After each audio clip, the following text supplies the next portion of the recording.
the billionaire who ended up in prison. 3 inmates were already dead before the prison siren stopped screaming. If you enjoy dark, true prison stories, subscribe now, because this one ends in a way nobody saw coming. The riot started in Cell Block D at 2:13 a.m. Steel trays slammed against bars. Sprinklers burst overhead. Smoke rolled through the corridor, while guards in tactical gear stormed the tier with shields raised. Somewhere in the chaos, an inmate was stabbed so many times his body slid down the concrete wall, leaving a thick red streak behind him. And sitting alone in protective custody, wearing an orange jumpsuit worth less than the shoes he once owned, was billionaire investor Adrian Vale. 2 years earlier, Vale lived in a penthouse overlooking Manhattan. Private jets, political friends, cameras following his every move. Then the federal fraud charges came crashing down. Billions vanished from retirement funds. Thousands lost their savings overnight. The media called him the king of greed. Inside Blackgate Penitentiary, nobody cared about headlines. Money meant nothing behind razor wire. Survival was the only currency. The guards hated him because reporters kept circling the prison like vultures. The inmates hated him because rumors spread that he still had hidden millions somewhere outside. Every day, whispers followed him to the cafeteria and exercise yard. He's worth more alive. No dead. Blackgate had its own system. Aryan gangs controlled the North Wing. Cartels moved contraband through kitchen staff. Corrupt officers sold protection for cash wired to offshore accounts. Everyone belonged to somebody, except Adrian Vale. That made him dangerous. During lockdown after the riot, Vale noticed something strange carved beneath his bunk. Tiny numbers scratched into the metal frame. Coordinates. At first, he thought it was random. Then he realized the numbers pointed to a private island in the Caribbean, an island he secretly owned through shell companies nobody had ever discovered. Someone inside Blackgate knew about the missing billions. And that same night, a guard quietly slipped a photograph under his cell door. It showed Adrian's daughter leaving school, with a red circle drawn around her face. The next morning, Blackgate went into full lockdown. Boots thundered through the corridors. Cell doors slammed shut one after another like gunshots echoing through concrete tombs. Helicopters circled above the prison yard, while guards dragged inmates out for strip searches under freezing water hoses. But Adrian Vale could barely hear any of it. He kept staring at the photograph of his daughter. The red circle around her face looked hand-drawn with prison marker ink. On the back of the photo, only 4 words were written. "We know everything, Adrian." For the first time since entering Blackgate, the billionaire stopped acting like an executive and started acting like prey. That afternoon, Correctional Officer Marcus Reed entered Vale's cell alone. Reed was a tall former Marine with tired eyes and nicotine-stained fingers. Unlike the other guards, he never mocked Adrian, never asked about the money. "You should have stayed poor," Reed muttered quietly. Before Adrian could respond, Reed slipped him a sharpened toothbrush wrapped in cloth. "A man in your position won't survive unarmed." Then he walked away. By evening, the prison yard reopened under heavy watch. Snow drifted across the cracked asphalt while inmates formed their usual circles beneath rusted guard towers. Every gang watched Adrian now. Even the silence felt coordinated. That was when a massive inmate named Torres approached him near the pull-up bars.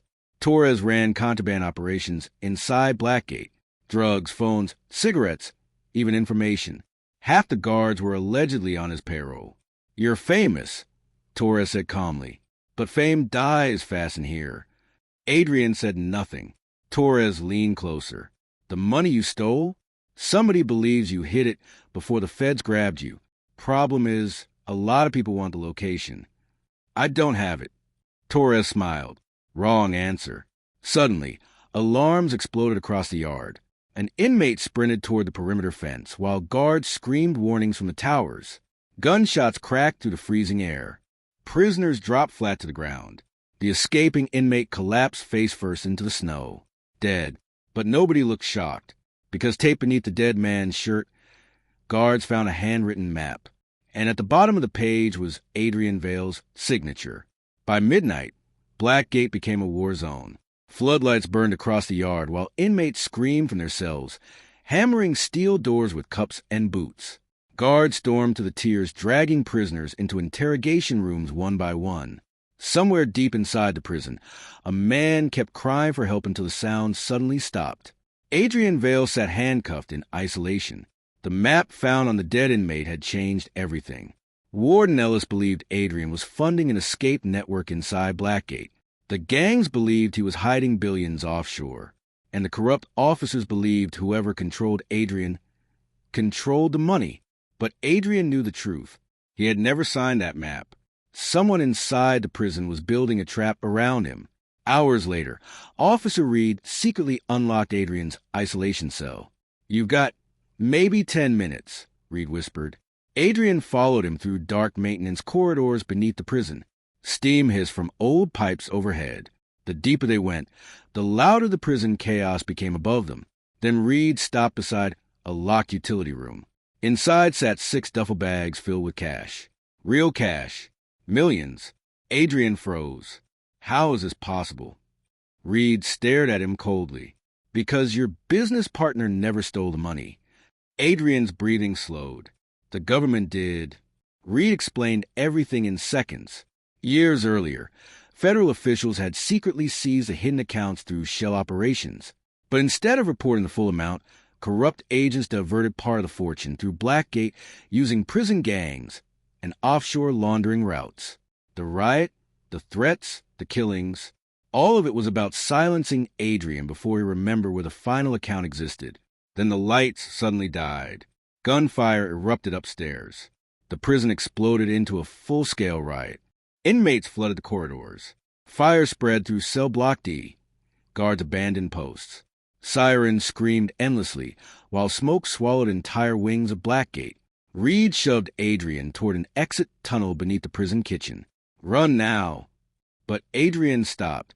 For the first time in his life, the billionaire understood something prison had taught every man inside Blackgate. Nobody escapes clean. Minutes later, authorities regained control of the prison. Dozens were dead. Officer Reed vanished. The hidden money was never recovered. And months later, investigators discovered something horrifying. The security footage from the riot showed Adrian Vale walking calmly out of Blackgate prison, wearing a correctional officer uniform. He was never seen again. Some say he died crossing the border. Others believe he reclaimed every dollar.